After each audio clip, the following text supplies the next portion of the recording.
Before we get into today's game, I want to talk about the sponsors for my channel. Card Conduit is the best way to sell your unused Magic cards. Whether you've got a box of unsorted bulk, or a complete and alphabetized set, there's a great option for everyone. With a payout averaging 19% better than using any one buy list, and that's after fees are applied, you can rest assured you'll get the best bang for your buck. And if you use the affiliate link in the description below, or the promo code MTGMUDSTA, you'll save 10% off their fees.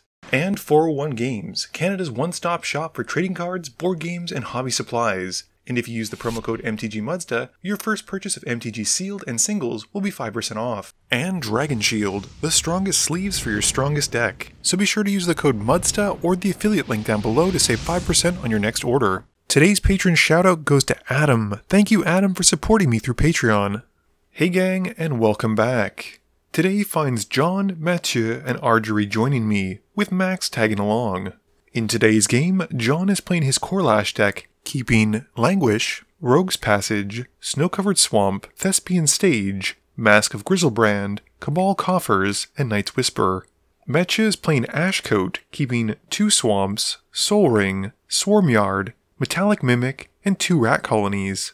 Arja has paired up Malcolm and Francisco, and he's keeping Dismal Backwaters, 2 Swamps, Tainted Isle, Changeling Outcast, Dig Through Time, and Amphion Mutineer. Last but not least, Max is playing his Dragonhawk deck, keeping Hanowar Battlements, a Mountain, Rogue's Passage, Temple of the False God, Soul Ring, Koth of the Hammer, and Keeper of Secrets. John wins the die roll and starts us off. John draws and plays a Snow-Covered Swamp. Mathieu's got a Swarmyard for turn, and he taps it for a Soul Ring. He then taps the Soul Ring for Metallic Mimic, naming rats as it comes in. Arja's got a Swamp, and a turn 1 play with a Changeling Outcast. Max plays a Mountain, and taps it for Soul Ring, while John sits there in disbelief. John draws for turn, plays a Snow-Covered Swamp, and then pays 2 for a Night's Whisper, losing 2 and drawing 2. He then moves to his end step, discarding down to 7. Mathieu's got a Swamp for turn, and he's got enough mana for Ashcoat. Ashcoat enters with a +1/+1 counter thanks to the Mimic, and Matt then goes to combat. He hits John for 2 with the Metallic Mimic, and then moves to his end step. Ashcoat triggers, milling his top 4, and there's only 1 rat colony among it, so he puts it to hand and passes turn. Arja's got a Tainted Isle for turn, and then just brings up Francisco. Going to combat, he also hits John but with the Changeling for 1. This lets him get an Explore trigger, and he bins the non-land card, putting a +1/+1 counter onto Francisco. Max just plays a Hanowar Battlements as his land for turn, and passes. John's turn sees another Snow-Covered Swamp coming in, and he then pays 3 for Beseech the Queen. He can find a card with up to a maximum of 3 mana value, but he doesn't even need that, putting Urbog to hand instead. Mathieu's got a Swamp for turn, and then pays 4 for a Rat Colony, and then another Rat Colony, both of which enter with a +1/+1 counter from the Metallic Mimic. Matt then swings Ashcoat at Max, and the Mimic goes at Arja. Ashcoat triggers on attack, pumping the Mimic since it's also a rat, to be a 6/5. They then both take their hits, and Matt moves to his end step, milling his top 4, but hitting 0 rats. Arja has a Swamp for turn, and brings out the other half of his command zone with Malcolm. Max asks if he can help Arja find an answer to Matt, and Arja agrees, but says it'll all depend on what he explores into. This is good enough for Max, as he gives Malcolm haste with the battlements, and Arja then goes to combat. Arja swings the Changeling at Max, Francisco at John, and Malcolm at Matt. They all take their hits, and Arja makes 3 treasures. He also gets 3 explorers, and hits 2 non-lands, which he bins, and a land, so he puts 2 +1/+1 counters onto Francisco. Arja then plays Gorex the Tomb Shell, using its Pseudo Delve to reduce its cost, and he exiles the cards in his graveyard. Max plays a Rogue's Passage for turn, and passes after that. John plays the Urborg we saw before, and then taps out for Languish. This gives all creatures -4/-4, which is enough to wipe the board except for Ashcoat. With Gorex dying, Archer randomly gets back the Captain Corsair to hand, and we move to Mathieu's turn. Mathieu untaps and draws, playing a swamp for turn. He then casts Adaptive Automaton, naming rats. He follows it up with a rat colony, and then going to combat, Ashcoat goes at Arja for 5. Arja takes the hit, and Matt announces he'll pass through his phases, but before going to the end step, Max casts a Chaos Warp and targets Ashcoat. Matt decides to put him back to the command zone, then shuffles his library, and reveals off the top a Doomblade, which just stays on top. Arja's turn has him playing a tapped Mistvault Bridge, and he then brings out his recently returned to hand Captain Corsair. He then makes a treasure as it comes in, and passes to Max. Max is still looking for that second red source, and plays a Mystifying Maze instead. He does have something though, with a Keeper of Secrets, and he then goes to combat.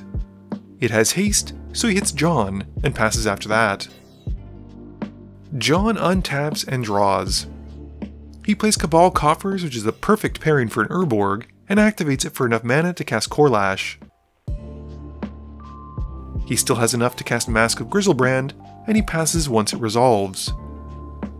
Mathieu casts the now banned Jeweled Lotus, and recasts Ashcoat.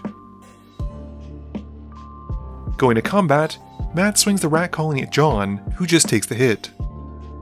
Matt then goes to his end step, milling 4, and returns to hand 2 rat colonies.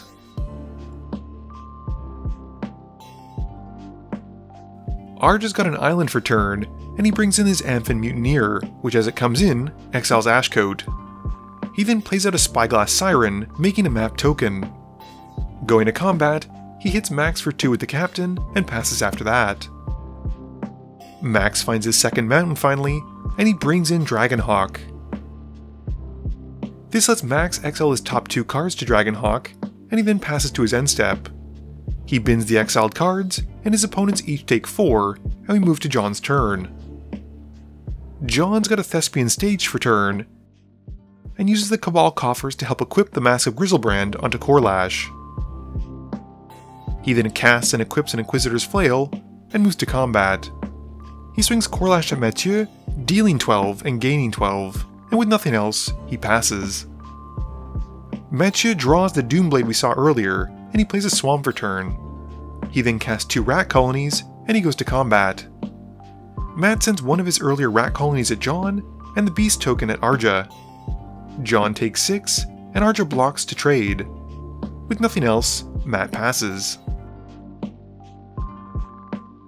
Arja's turn is quite quick, as he plays a Dismal Backwaters and gains 1.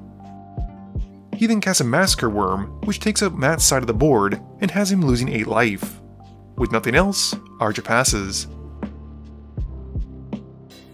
Max casts Sulfim, Mayhem Dominus in his pre-combat main phase, and the table is a bit worried at this point. Max then goes to combat, and swings both the Keeper of Secrets and Dragonhawk at John. Dragonhawk gets its on attack trigger, and since Max controls 3 creatures with 4 or greater power, he exiles his top 3. John then takes the hit. In his second main phase, Max plays a Temple of the False God, and then casts from exile a Fire Diamond, which triggers the Keeper of Secrets, and this has him dealing 2, which is doubled with Sulfim to 4 to Arja's face. Max then passes, and gets his end of turn trigger from Dragonhawk to move his cards into his graveyard, but Matt is ready to try and stop this with a Doomblade on Sulfim. Max responds to this, activating the Phyrexian's ability to discard 2 cards from hand and give it an indestructible counter.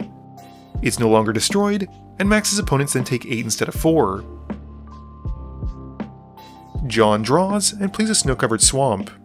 He goes to combat and swings Korlash at Max.